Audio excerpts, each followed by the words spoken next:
सुभद्रा योजना पंचम किस्ती टंका को नहीं आसला नुआ घोषणा। श्रीमती उपमुख्यमंत्री प्रभात परिड़ा सुभद्रा योजनार पंचम किस्ती टंका को नहीं आनी नुआ घोषणा। जानतु क्या मिलिबो एवं केते थर मिलिबो आउ केउं दिन पंचम किस्ती आसीबो आसंतु संपूर्ण अपडेट विषय जानिबा।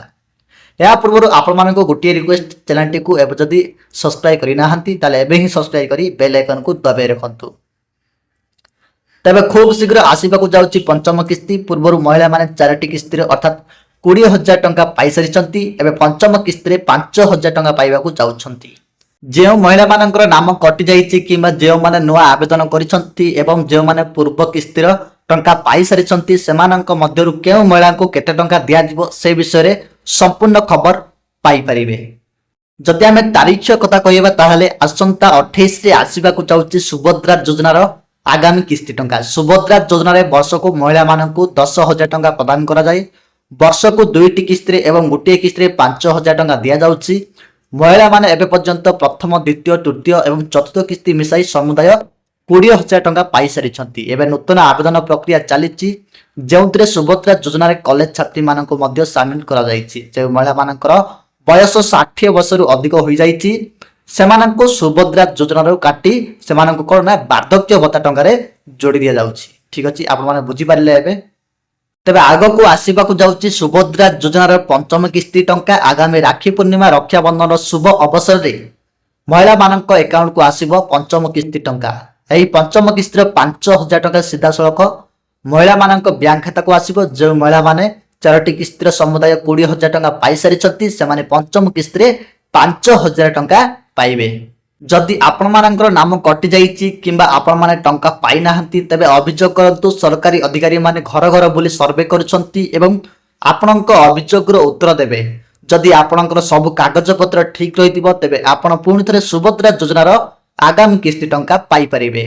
जेउ महिला माने सुभद्रा योजनार कोनोसी भी किस्ती टंका पाई नाहंती सेमानकु एका संगे 5टी किस्तीर समुदाय 25,000 टंका दिया जिवो। जदि आपण केवल प्रथम किस्ती 5,000 टंका पाइछंती एवं द्वितीय तृतीय और चतुर्थ किस्ती पाई नाहंती तबे आपण निजर आवेदन स्थिति एप्लिकेशन स्टेटस जांच करी अभियोग करि परिबे। जे माने केवल गोटे किस्ती पाइछंती से माने एका संगे बाकी 4टी किस्ती 20,000 टंका पर्यंत सहायता पाई परिबे।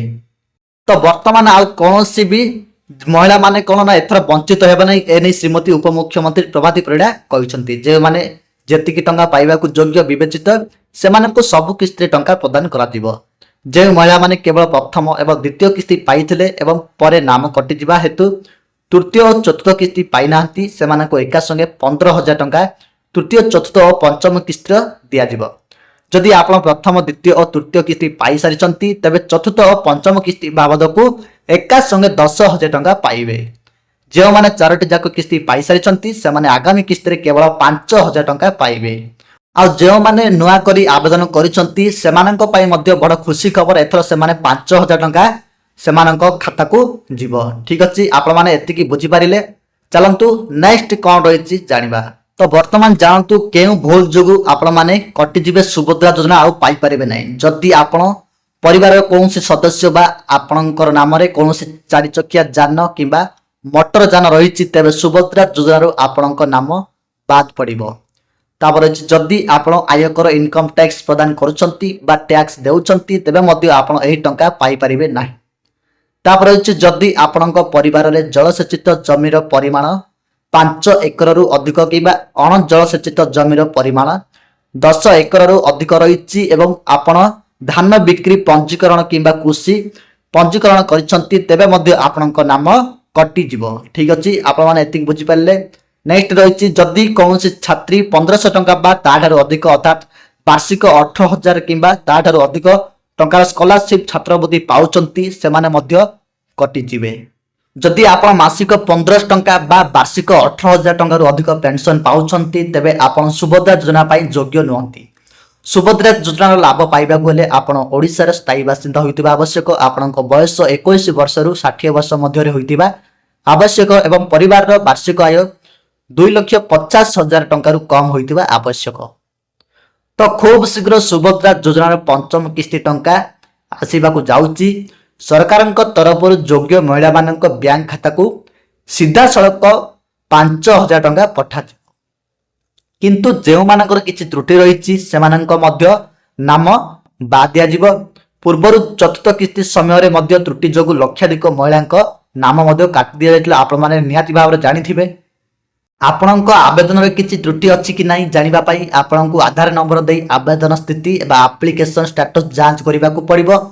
ଏହା ବ୍ୟତୀତ ଆପଣ ନିକଟସ୍ଥ ଅଙ୍ଗନବାଡ଼ି କେନ୍ଦ୍ରକୁ ଯାଇ ମଧ୍ୟ ଯାଞ୍ଚ କରିପାରିବେ ଯେ କେଉଁ କାରଣ ପାଇଁ ଆପଣଙ୍କ ଟଙ୍କା ଅଟକିଛି। ସୁଭଦ୍ରା ଯୋଜନା ହିତାଧିକାରୀ ତାଲିକା ଏବଂ ରିଜେକ୍ଟ ଲିଷ୍ଟ ଆସିଯାଇଛି। ଯଦି ଆପଣଙ୍କ ନାମ NPCI ରିଜେକ୍ଟ ତାଲିକାରେ ଅଛି ତେବେ ଆପଣ ଓଡ଼ିଶାର 30ଟି ଜିଲ୍ଲା ମଧ୍ୟରୁ ନିଜ ଜିଲ୍ଲା ବ୍ଲକ ULB ଏବଂ ଗ୍ରାମ ପଞ୍ଚାୟତ ବା ୱାର୍ଡ ନମ୍ବର ଚୟନ କରି ନିଜର ନାମ ମଧ୍ୟ ଯାଞ୍ଚ କରିପାରିବେ। ଠିକ ଅଛି। ଯଦି ରିଜେକ୍ଟ ତାଲିକାରେ ଆପଣଙ୍କର ନାମ ଅଛି ତେବେ ଆପଣଙ୍କୁ ନିଜ ବ୍ୟାଙ୍କକୁ ଯାଇ ବ୍ୟାଙ୍କ ଖାତା ସହିତ ଆଧାର କାର୍ଡ ଲିଙ୍କ କରିବାକୁ ପଡ଼ିବ ଏବଂ ଖାତାରେ DBT enable DBT KYC update କରିବାକୁ ହେବ। ତେବେ ଯାଇ ଆପଣ ସୁଭଦ୍ରା ଯୋଜନାର ସହାୟତା ରାଶି ଠିକ ଭାବରେ ପାଇପାରିବେ। ତେବେ ସୁଭଦ୍ରା ଯୋଜନାର ଆଗାମୀ ପଞ୍ଚମ କିସ୍ତିରେ ଯୋଗ୍ୟ ମହିଳା ଏବଂ ନୂତନ ଆବେଦନ କରିଥିବା ଛାତ୍ରୀମାନଙ୍କ ବ୍ୟାଙ୍କ ଖାତାକୁ ସିଧାସଳଖ 5,000 ଟଙ୍କା ଆସିବ ଯେଉଁ ଖାତାରେ ଆଧାର ଲିଙ୍କ ଏବଂ DBT ସକ୍ରିୟ ଥିବ। ତେବେ ସୁଭଦ୍ରା ଯୋଜନାକୁ ନେଇ ଯାହା ବି ନୂଆ ଅପଡେଟ ଥିଲା ସେ ବିଷୟରେ ଆମେ ଆଲୋଚନା କଲୁ ଦର୍ଶକ ବନ୍ଧୁ। ଯଦି ଆପଣଙ୍କର କୌଣସି ଦ୍ୱନ୍ଦ୍ୱ ଥାଏ ତେବେ ଆପଣମାନେ ଆମ କମେଣ୍ଟ ବକ୍ସରେ ନିଶ୍ଚୟ ଜଣାଇବେ। ଠିକ ଅଛି।